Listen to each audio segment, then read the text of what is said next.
Well, welcome everybody. Happy New Year, is that it? The amount of people who said Happy New Year to me this year. I believe that it needs to be, and it's going to be. It's going to be joyous New Year. Is that your word? Is that the word you've got? A joyous New Year. Anybody else got a description of what it's going to be like next year? Skint? I love the Psalms. And a few weeks ago, I preached on Psalm 1. Well, today I'm going to begin to talk about Psalm 2. No, Psalm 3. Changed my mind already. So if you've got a Bible, it's Psalm 3. And I'll read it out in a short while. And I'll tell you why I love the Psalms. Because I've had visitors in my house from last 7 days, from California, from South Africa, from Switzerland, and various places. And the one thing I like about Great Britain is the one thing I dislike about it. It's totally unpredictable. It's either foggy, or it's icy, or it's snowy, or it's rainy, a little glimpse of sunshine every now and again, and then rainy again, and damp, and mild, and in-betweeny.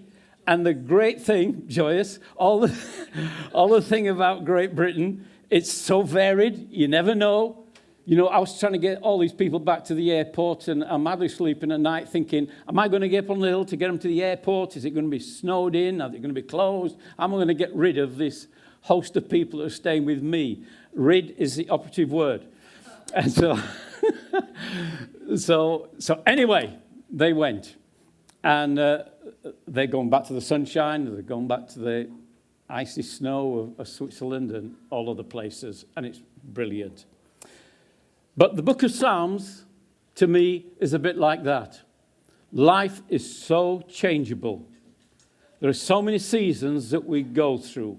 There are, in all honesty, challenges that we are facing that sometimes are beyond our understanding and our capability or our resources to be able to deal with them. It's sometimes hard going.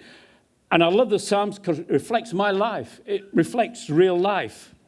And to think that these, we like to go to a cool modern church, and how more modern can we make it, and how cooler can we get it, and what kind of language can we use that's kind of today's language.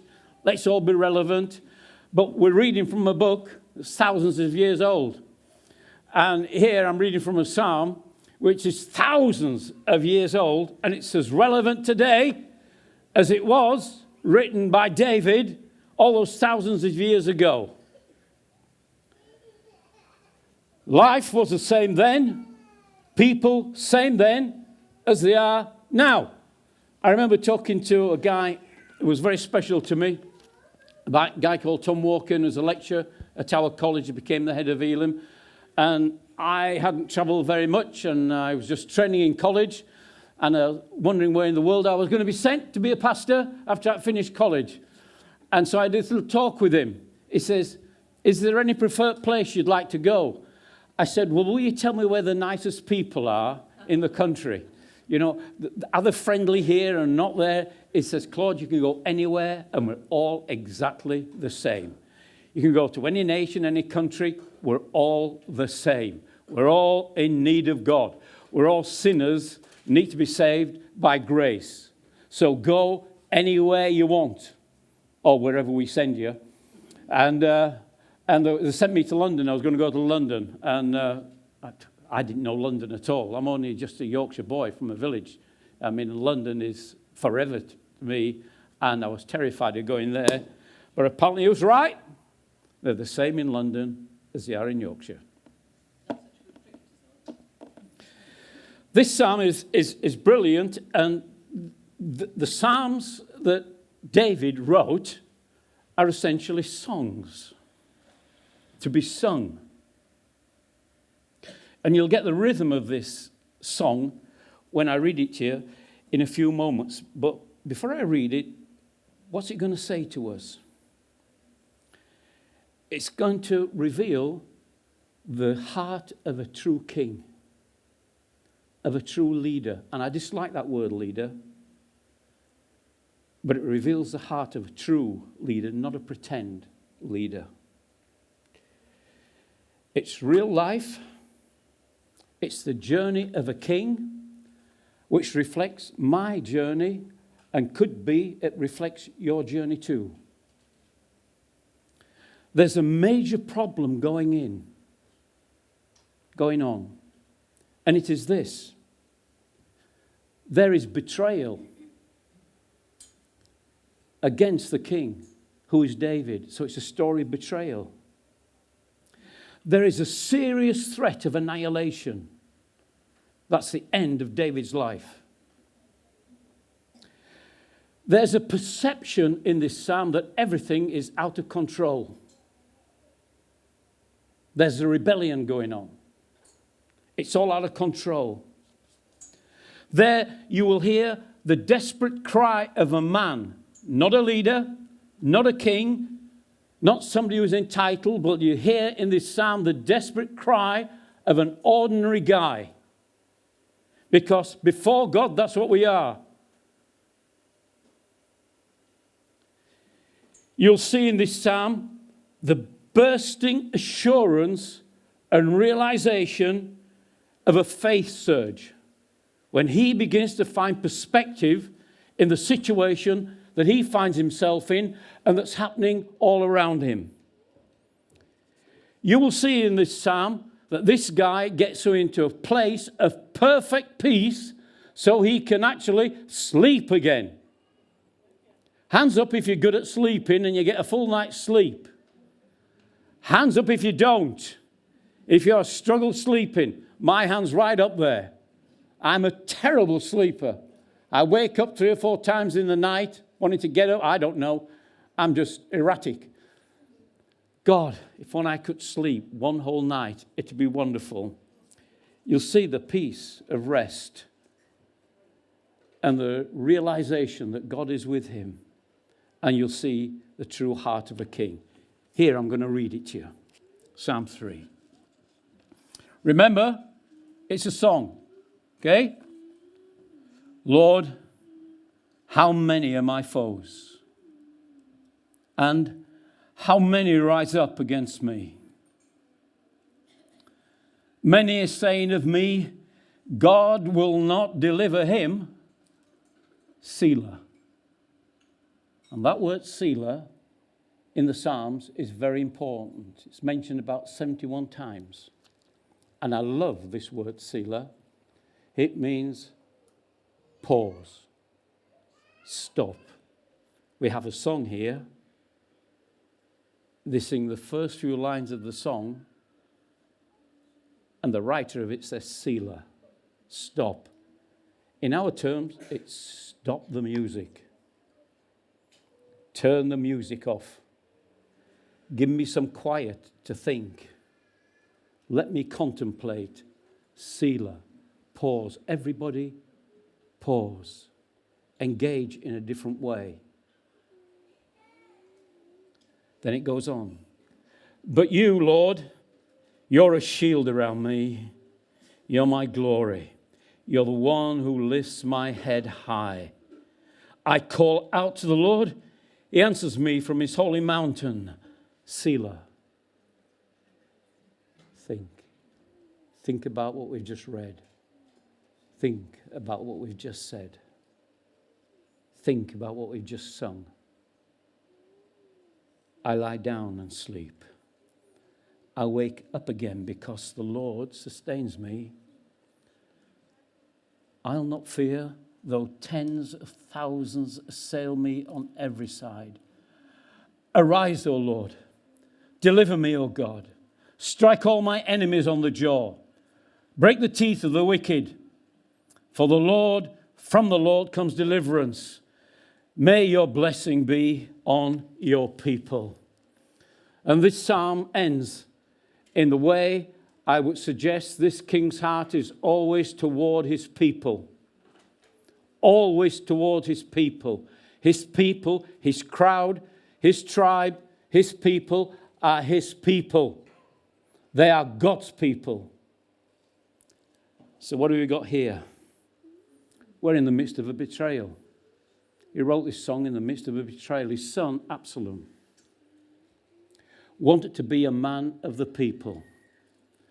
This Absalom was, in the Bible, the most handsome of men. Just have a look. He's the most handsome of men. He was gifted. He was talented. He was good looking. And his crowning glory was his long hair that he grew. He stood out in the crowd. He was going to be the king after David. He was David's favorite son. It didn't happen. Because his son was anxious to get his hands on the steering wheel. He wanted to take control. He was a bit of a controller. He was a controlling freak. But his dad never saw it. And he just couldn't wait for the throne to be passed on to him. Couldn't wait for his dad naturally to die. He wanted to bring all this to an end himself. So what did he do? He went to the gates of the city, and as people would come to have an audience with the king, David, get his wisdom, feel the blessing of this man around him, this great king, he would say to them, "It's too busy for you. You can't ring him, you can't phone him, you can't contact him. Give him space. In fact, he's worn out, he's tired, he needs a rest. Listen, tell you what, he's not in a good place." I've had this done to me in my ministry, incidentally. I'm talking from experience. Pastor's not bothered about you. You're not of interest to him. Come to me. Come to me, he's saying. I'll give you the wisdom. I'll encourage you. I'll be by your side. I'm with you. He is not. In other words, he was trying to say that the king is not a man of the people, but I am. And he so inflamed the story that this story began to get around the people.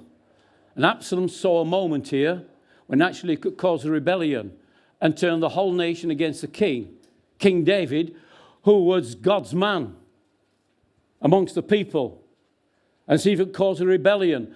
And they tried to cause that rebellion, and so he amassed thousands and thousands of warriors to actually chase King David out of the great city.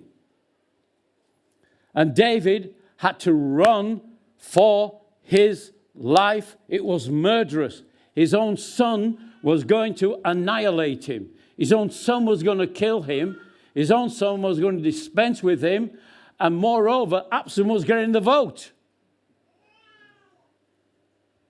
Seemed as if the whole world was against David.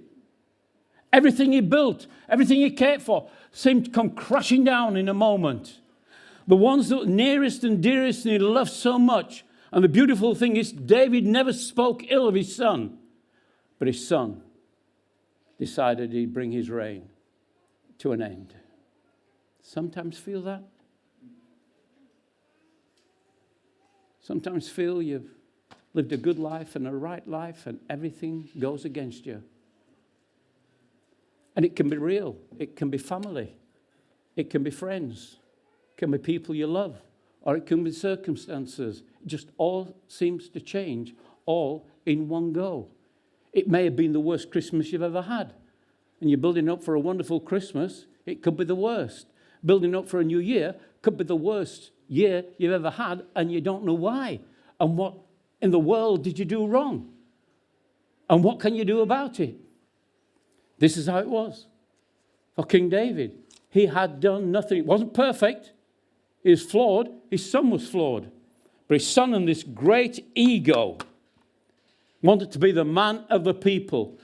But I noticed that David was less interested in being a man of the people and wanted to be a man of God.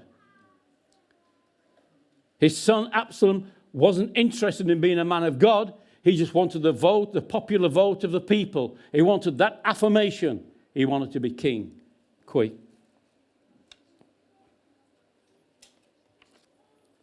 So accusations and lies lived. And I always say, lies don't live. Only truth lives. Lies don't have a life of their own, but for a moment, like a stinging bee.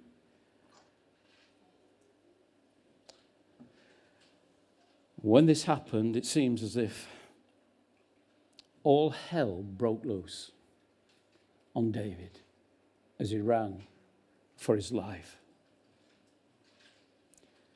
As far as the world was concerned, he was a failed leader. He must have thought he was failed. He'd failed. Other people said he deserves it. 12,000 people, a great army running out to get him. He was banished, far away, and in the desert. Can I ask you this question? Have you ever felt that you've been in a desert? This Christmas, I've had, 5, 6 phone calls. One to tell me that a member of my family's got cancer. Good Christmas news. The other one, that my brother-in-law has been taken into hospital. He's got multiple needs. He was a great pastor, now got multiple needs. And all of a sudden his legs aren't working. And so on. Paramedics came and took him into hospital. He's in hospital. Don't know what's going to happen. Somebody else who's very close to our family just discovered he's got cancer. It's terminal. It'll last a few weeks. My own grandson I was with got pneumonia and is hallucinating and seeing things that you can't even describe. Time after time, time after time. Somebody in our family I discover has just been on the psychiatric ward for a month in hospital. Great person, great guy. Come out now and dementia's just beginning to take over. And I spent some time with her.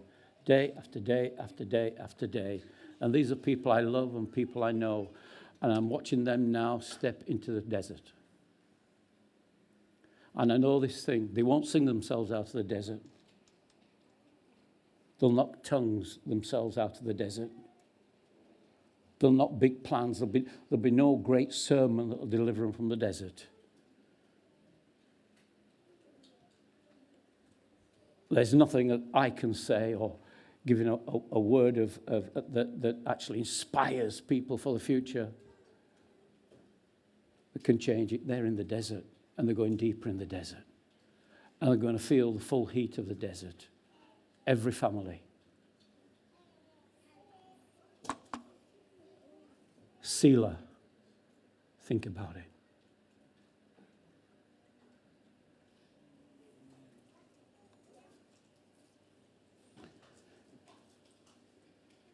In thinking about it, I re-examined this story. And it's an horrific story when you know the content of it. But think, this story is not about Absalom. I remind myself, this story is not about a rebellion. This song is not about the loss of friends or the gossip that runs around it.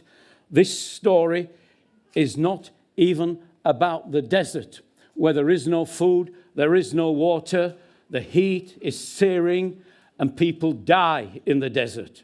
And the fear of death in the desert is vast. People die in the desert. But this story isn't about it.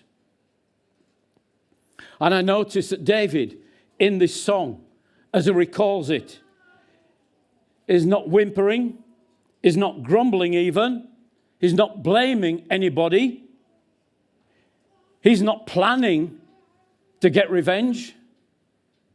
He's just there in the desert, banished, with no future. And I'm reading this and I'm thinking, how is he coping with this?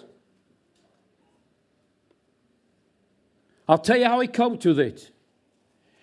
Even physically, mentally, emotionally, practically, he was in a desert situation. No future, no hope. But the desert wasn't in his spirit. He was living in the desert, but the desert wasn't in his spirit. Within his spirit, there was something else happening. Within his spirit, he was looking for the land of milk and honey. It was a man of milk and honey. There was no blame, no accusation, no response, milk and honey. To find milk and honey in the desert is some big deal. And so I think that in the worst climate, the worst things that could happen in our loneliness, in our isolation, in our bereavement, in the prognosis for our lives and our family and the stuff that's happening this very week, this very day. Some here, it's become a desert. And you're living in it. But in there, you are a son and daughter of the living God. In there, you're born again of the Spirit of God. In here, this desert will do you good. Can you believe that? The pain of the desert and the loneliness and the isolation will do you good. And when God told me about that when I was in church ministry, when I realized it, he said, this little thing came to my brain. The more they criticize you, I'll not big this up because it don't mean that everybody's against me. But the more they criticize you, and you know criticism hurts, doesn't it? And everybody says, don't take it personally, I'm saying this in love. You know. The more they criticize you, the more I will bless you. David, the more this hurts, the more I will reward you. This place might be hemming you in, but I'm going to take you into a spacious place in a short while. Endure this. Keep your spirit sweet. Don't you cause a rebellion. Don't you fight back. You don't even need to defend yourself. I'll do it all for you. Now that to me is a brilliant revelation. He was in the desert, but the desert wasn't in him. Selah. And then the temperature changes. In verse 3, I love this. Ends by saying, many are saying of me, God will not deliver him. That was the curse. But then he turns to God and he says, but you, God, you, Lord, are my shield around me. You're my glory. You're the one who lifts my head. Out to the one in my life, God, when I've been in difficulty and in trouble and at depths of despair almost, and you think that everybody, even God's abandoned you, everything's gone wrong, there's always one that God brings to your way that will stand by you and bring those words of encouragement and life and love and affirmation.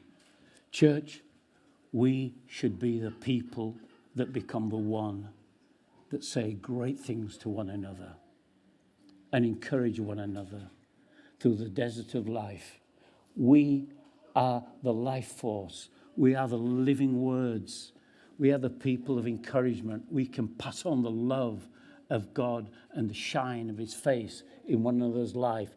All of us are here to save somebody.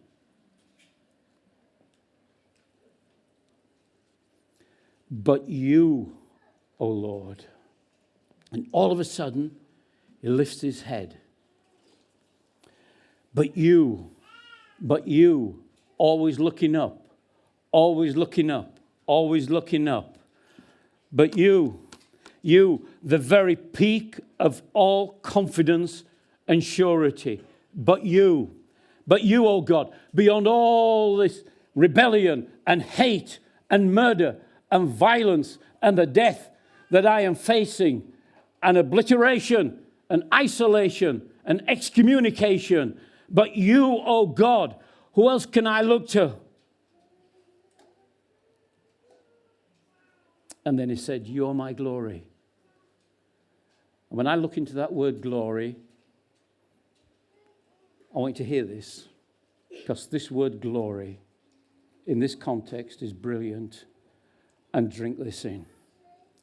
You are my glory. You're my shining. You're my glow. You're my glory. And that glory means you are my judgment. You've got a God who supremely judges right and wrong. You've only got God that's going to judge you, not somebody else. Let all that fall away. Absalom had judged him useless, dead, irrelevant, dying in the desert. He had judged him. You are my glory. You're the judge of the whole earth. You are my judge.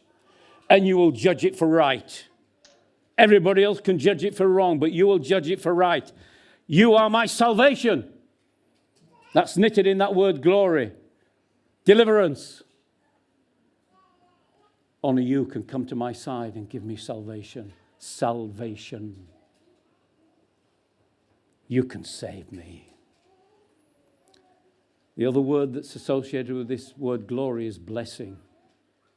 The one thing you haven't got when you're in the desert, you feel alone and isolated, and you walk by yourself, and you're walking through the illnesses, the bereavement, and the trouble, and the financial troubles. The one thing you don't feel is blessed.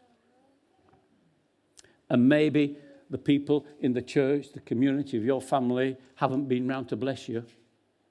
They haven't said that word of encouragement to you. They haven't seen the right side of you. They haven't said good things to you. At the end of the day, the glory of God blesses you. Do you want the blessing of Almighty God, or do I want the blessing of Mark here? The vote's been taken, mate. The vote's there. All right, Absalom? Yeah, you want the blessing of God. And the last word that's associated with this word glory in this passage is reward. You are my judgment. You're my salvation. You're my blessing. You're my reward. My reward. Do we not all like reward? How is it when God rewards you? I've got so many boxes of chocolates at home. And one of my favourite sweets is licorice all sorts. I once said this, and Christmas I got about 200 people giving me boxes of licorice all sorts. I ate them all, by the way. Of course, we love reward from one another. But the glory of God is the greatest reward you could ever have. And he said, and you are the lifter of my head. Now, when you get to my age, something happens funny. Some funny things are happening. I used to walk like this, see? Walk down the street, head up. No problem. No problem. Now I'm past 40. I walk differently. My head is bending down a bit. I'm watching where my feet go. I'm not quite sure. And my whole of my body goes down. And I'm a little bit shy. Nobody knows this, but I'm shy. So I naturally put my head down. So I'm walking like this. And I look as if I'm downcast. And I say to Sue, and she'll say to me every now and again, put your back back. Stand up. Put your shoulders back. Stand up. Walk up. And I said, we've got to walk like this, Sue. Don't let anybody see what age we are. Get up there. Walking up there. And this was happening to David. When it's all against you, your demeanor betrays you and gives the sign and the signal that you've been defeated. You're in the desert. You got your head down. You got your head down. Self-esteem going. Your sense of right or privilege going. You're not the person you used to be. You got your head down. You're feeling oppressed. You're feeling depressed. You've got your head down. And this phrase here, you are the lifter of my head. If I, after the service is finished, it'll finish. What time is it? If I come to you and get hold of your head and put it back, you'd give me a slap. Get your hands off me. But when God lifts your head, you are the lifter of my head. And the actual interpretation of it is, you take my head, you refocus it, you turn it and lift it at the same time. You turn and lift because you've lost where you're going. You're not looking at it. Looking to the side, you're looking down. You are the lifter of my head. God alone in his glory will give you the right stance, the right focus, the right future, and it'll give you a glimpse of it. You will see it. You will see it. God will give it to you. Finishing up. Selah.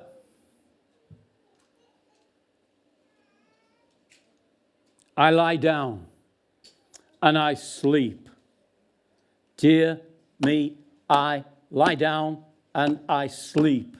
You cannot sleep when somebody's hunting you down, wanting to take your life. When Satan is after you, you want to take your life, wanting to take your peace, take away all your joy. Take it.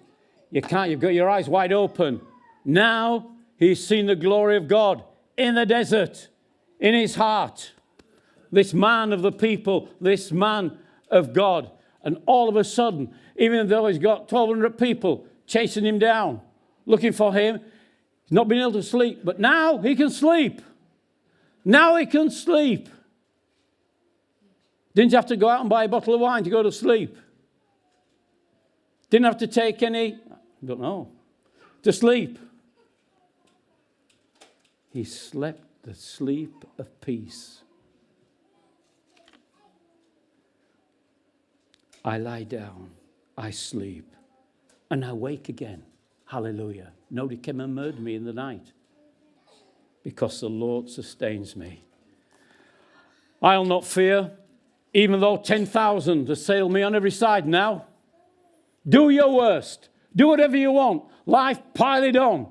Because I know the more you pile it on, the more he's going to bless me.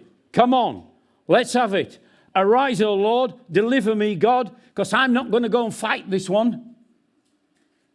You, O God, are the judge. Deliver me. You deliver me. Strike my enemies. You strike him, not me. Because I'm not going to touch my son. I love him, even though he's done all this. But you, God, put wrong right. Break the teeth of the wicked. Because from the Lord comes deliverance. Can that be your New Year word? From the Lord comes deliverance. Regardless, from the Lord comes deliverance. Not from this place. Not from your neighbor. Not from your partner. From the Lord comes deliverance. And the last word I love is this. May your blessing be on your people. Why do I like that? Because his people had just chucked him out. It wasn't curse him. His last line is, you blessed me, please bless my people. Back in Israel. Do you know what God did? Absalom was no more shortly after this. And God restored to King David the whole of the nation and his throne again. And he was one of the greatest kings that ever lived. A man after God's own heart, the Bible says. Amen.